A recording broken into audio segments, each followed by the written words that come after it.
I hope आप सब खैरियत से होंगे। तो स्टूडेंट्स, आज हम स्मॉल इंटेस्टाइन के बाद हमारा जो टॉपिक आ जाता है जो कि लार्ज इंटेस्टाइन है, उसके बारे में डिस्कस करेंगे।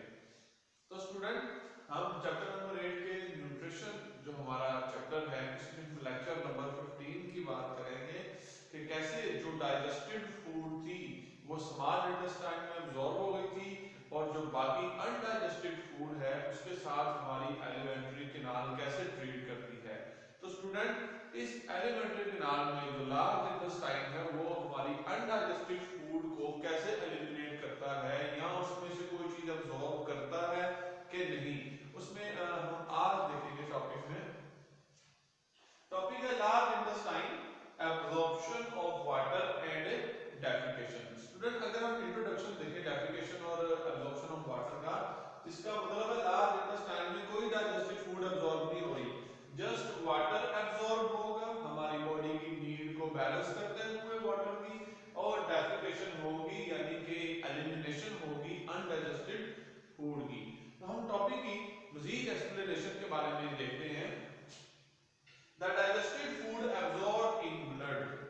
ये तो पहली बात थी कि जो डाइजेस्टेड फूड थी वो एब्जॉर्ब हो चुकी थी स्मॉल इंटेस्टाइन में, यानी कि स्मॉल इंटेस्टाइन में विलाई थे, विलस थे, जिसपे कैपिलरीज थी, उसने डाइजेस्टेड फूड को अपने अंदर एब्जॉर्ब कर लिया था। अब the remaining mass enter in large intestine. The remaining mass of undigested food या digested food का जो remaining mass है, जिसको हमने undigested food कहा था, अब वो enter हो जाएगी into large intestine। मीन के पहले जो फूड थी डाइजेस्टेड फॉर्म में वो मौजूद थी स्मॉल इंटेस्टाइन में, उसमें से जो रिमेन मास बच गया जिसको हम अनडाइजेस्टेड कह रहे हैं वो किसमें एंटर हो जाएगा, इन लार्ज इंटेस्टाइन। तो हमारे पास यहाँ पे दो पॉइंट है कि नंबर 1 जो रिमेनिंग मास जो डाइजेस्टेड फूड थी वो एब्जॉर्ब हो जाती है ब्लड में, number 1 point, and number 2 point is कि the remaining mass enter in large intestine. Large intestine में जब रिमेनिंग मास एंटर हो जाता है तो उसके साथ क्या ट्रीटमेंट होता है, इसको हम देखेंगे लार्ज इंटेस्टाइन में। The large intestine has 3 parts. Total large intestine के 3 पार्ट्स हैं जो कि हम यहां पे डिस्कस करेंगे। Number 1 caecum, number 2 colon and number 3 rectum. ये 3 पार्ट्स हैं। जिस तरह स्मॉल इंटेस्टाइन के 3 पार्ट्स थे और उसमें अपना अपना फंक्शन जो है वो स्मॉल इंटेस्टाइन के हिस्से कर रहे थे, इसी तरह लार्ज इंटेस्टाइन के जो पार्ट्स हैं सीकम, कोलन और रेक्टम, ये भी अपना अपना जो है वो फंक्शन जो है वो जो रोल प्ले करेंगे। इसमें हम सबसे पहले देखेंगे अबाउट सीकम। कि what is caecum? Caecum is a pouch shaped structure that form T-shaped junction with the small intestine। मिसाल के तौर पर अगर ये स्मॉल इंटेस्टाइन मूव कर रही थी तो इसके साथ एक टी शेप जंक्शन बन जाता है। ये टी शेप जो जंक्शन बन गया है that is called caecum. Mean attachment point या point of attachment of small intestine with large intestine.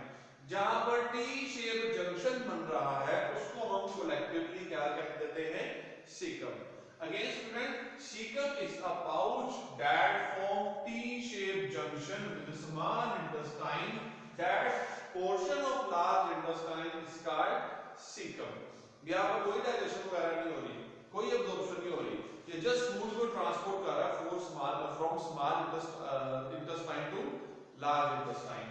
अब हमारा जो सेकंड पार्ट है वो है कोलन। इसमें जो भी फंक्शन होने या पर होने एब्जॉर्प्शन के या जो भी चीजें, सबसे पहले कोलन में water is absorbed into blood. पानी को यहां पर एब्जॉर्ब किया जाता है क्योंकि यहां पर वो तमाम स्ट्रक्चर मौजूद होंगे जो पानी को रीअब्जॉर्ब कर सकते हैं। और रीअब्जॉर्प्शन क्यों होगी, क्योंकि यहां पर वाटर को एब्जॉर्ब करने के लिए कैपिलरीज मौजूद हो सकती हैं जो कि पानी को वहां से क्या कर लेंगी, एब्जॉर्ब कर लेंगी, और एब्जॉर्ब करने के बाद कहां पर भेज देंगी, इनटू ब्लड, ताकि उस अनडाइजेस्टेड फूड में अगर कोई वाटर कंटेंट एक्स्ट्रा है तो कहीं हमारे हमारी बॉडी की नीड कम ना होते वाटर की, इसलिए उसको पानी को वहां से एब्जॉर्ब कर लिया जाता है। उसके बाद solid remains of food are, वहां पर पानी एब्जॉर्ब करने के बाद अब अनडाइजेस्टेड फूड तो पहले ही थी, बट अब अनडाइजेस्टेड फूड में पानी जब एब्जॉर्ब रीएब्जॉर्ब कर लिया तो जो बाकी बच जाता है दैट इज कॉल्ड फेसेस, फुजला, इसको फेसेस कहते हैं। And faces consist of undigested material, faces undigested material पर मुश्तमिल होता है, जिसमें कौन कौन सी चीज होती है? Number 1 large number of bacteria, large number of bacteria कौन से होते हैं यहाँ पर? उसके लिए हम एक बॉक्स को देखते हैं कि many bacteria live in column and produce vitamin के। स्टूडेंट यहाँ पर ये विटामिन के क्यों प्रोड्यूस कर रहे हैं? क्योंकि यहाँ पर ब्लड रिलीज हो रहा है। अब ब्लड रिलीज क्यों हो रहा है इसको हम देखते हैं अभी। ब्लड रिलीज जो होता है वहां पर किसी वजह से उसको खून को कोएगुलेट करने के लिए, मुंजमद करने के लिए, जमाने के लिए, ताकि ब्लीडिंग ज्यादा ना हो, वहां पर विटामिन के जो है, जो बैक्टीरिया प्रोड्यूस कर रहा है, वो हमारी एलिमेंट्री कैनाल में हेल्प करता है ताकि कोएगुलेशन ऑफ ब्लड हो सके। बट ब्लड जो ब्लड है वहां पर ब्लीडिंग कैसे होगी कि एक तो लार्ज नंबर ऑफ बैक्टीरिया है, दूसरा स्लग ऑफ सेल है, यानी कि जो डैमेज सेल थे, ये डैमेज सेल से जो ब्लड रिलीज होगा वो बैक्टीरिया विटामिन के जरिए उसको कोएगुलेट करेगा ताकि मजीद ब्लीडिंग ना हो। और वो ऐसा क्यों होगा? क्योंकि ये wall of alimentary canal slug of हो रही है, डैमेज हो रही है, तो जब कोई स्किन का पार्ट डैमेज होता है तो ब्लीडिंग होती है थोड़ी सी, तो उसको रोकने के लिए, कोएगुलेशन करने के लिए विटामिन के प्रोड्यूस होगा बाय बैक्टीरिया। इसलिए हमने कहा है कि लार्ज नंबर ऑफ बैक्टीरिया। और स्लग ऑफ सेल यानी डैमेज जो सेल होते हैं किसके? ऑफ एलिमेंट्री कैनाल, फेसिस में ये मौजूद होंगे। बाइल पिगमेंट होगा, बाइल पिगमेंट जो एमल्सिफिकेशन में यूज हुआ था, ये वो पिगमेंट है जिसमें डेड रेड ब्लड सेल भी होंगे, और वाटर।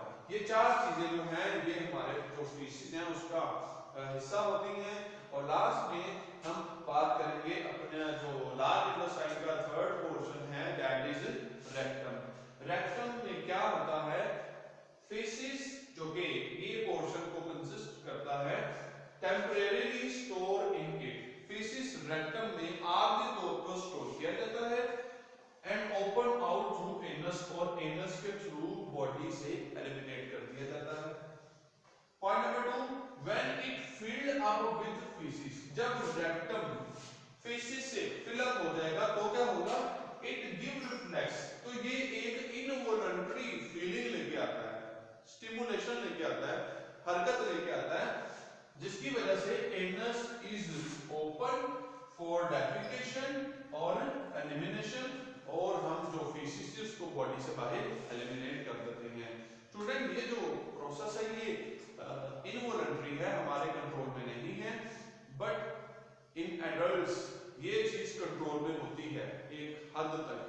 बट जो छोटे बच्चे होते हैं उनकी जो मदर है उनको चाइल्डहुड बचपन में इस चीज को कि कैसे उन्होंने ये कुछ हद तक बियर करना है रिफ्लेक्स को, ये उनकी वालिदा मदर उनको सिखाती है इसके बारे में कि कैसे उन्होंने इसको बियर करना है ताकि जो टोटली इनवॉलंटरी है इस रिफ्लेक्स को कुछ देर के लिए कंट्रोल किया जाए।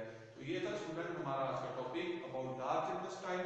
ये हमारा डाइजेशन का जो कंप्लीट प्रोसेस था ये हो चुका है। आई होप आपको लार्ज इंटेस्टाइन अच्छे तरीके से समझ के आ गया होगा। इंशाल्लाह हम नेक्स्ट लेक्चर में रोल ऑफ लिवर के बारे में देखेंगे। ठीक है स्टूडेंट, ओके, अल्लाह हाफिज।